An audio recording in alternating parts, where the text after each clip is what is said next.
Bonjour à toutes et à tous.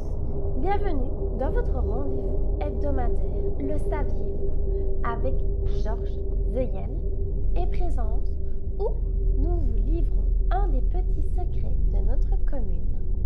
Aujourd'hui, nous continuons notre exploration de la grotte Beubronne. Les deux frères, Jules et Hubert Beubronne, anciens propriétaires du site, ont été les pionniers de l'exploration de la grotte. Ils s'y retrouvaient volontiers le week-end et s'appliquaient courageusement à l'ouvrage, déblayant l'entrée du réseau et aménageant un chemin pour sécuriser le lieu. N'ayant jamais dépassé de très loin la première salle, ils y avaient construit un petit escalier qui permettait de gravir plus aisément le premier talus. Cerise sur le gâteau, une rampe métallique le long de cet escalier rendait cette montée raide et glissante beaucoup plus agréable.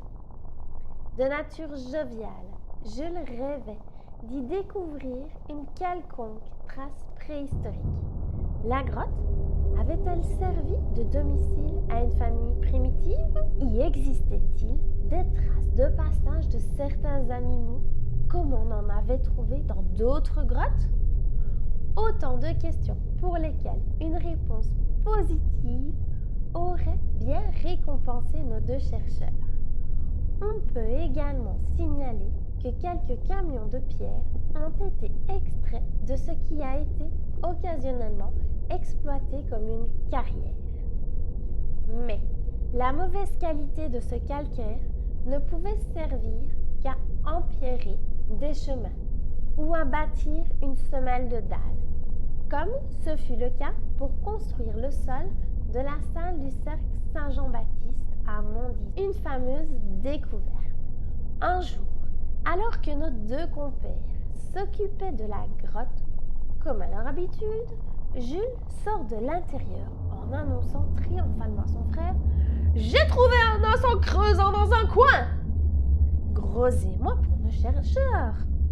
Il pensait avoir découvert un ossement qui pourrait révéler un intérêt scientifique pour la grotte. L'imprécieuse relique fut exposée au cercle Saint-Jean-Baptiste, dans une armoire vitrée, et le village entier vint observer la pièce tant souhaitée.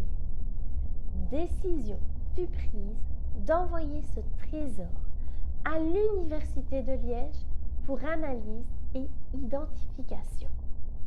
Le verdict fut sans appel. Os de veau, vieux de 30 jours, noirci au brou de noix. Hubert, à l'origine de la farce, connu dans tout le village comme un joyeux drille, avait encore une fois bien déridé son entourage. Il est intéressant de rappeler que ce personnage, assurément de bonne composition, avait aussi fait l'admiration des habitants en équipant en 1926 un chauffage central dans sa maison, un appareil radio, une citerne d'eau potable et même la construction d'un canot figurait parmi ses innovations. Et que dire de son vélo? Un modèle à catène, c'est-à-dire sans chaîne. Le mouvement du pédalier était transmis à la roue arrière par un axe métallique.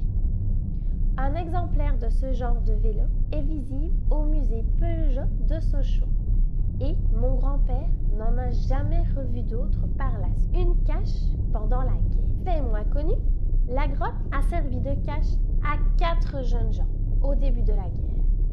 Parmi eux, c'est Victor Legros qui a relaté l'histoire à mon grand-père. La mobilisation en Allemagne ayant vidé une grande partie de la population, certains jeunes réfractaires ont utilisé la grotte pour échapper aux Allemands. Activement recherchés, ils n'ont pu être capturés malgré de nombreuses tentatives. Les fermiers proches, comme Servet Grosse, se chargeaient de leur procurer nourriture et aide. Voici ce que M. Grosse a raconté à mon grand-père. Les Allemands, après quelques opérations infructueuses, décidèrent de frapper un grand coup. Une véritable battue devait capturer ces irréductibles pour les envoyer en Allemagne. Miraculeusement prévenus, nos compatriotes eurent le temps de quitter leur abri. Le lendemain, un impressionnant cordon militaire allemand entourait le site. Et il aurait été très difficile de passer entre les mailles du filet. Les oiseaux s'étaient envolés et les Allemands s'en sont retournés bredouille une fois de plus. Victor Legros avait 91 ans au moment de l'écriture de l'article en 2012. Aujourd'hui, en 2025, il est malheureusement décédé, mais le courage de ces jeunes réfractaires reste gravé dans la mémoire du village. Merci d'avoir suivi Le saviez-vous, consacré à la grotte Beubronne. Rendez-vous la semaine prochaine pour un nouvel épisode de nos contes et légendes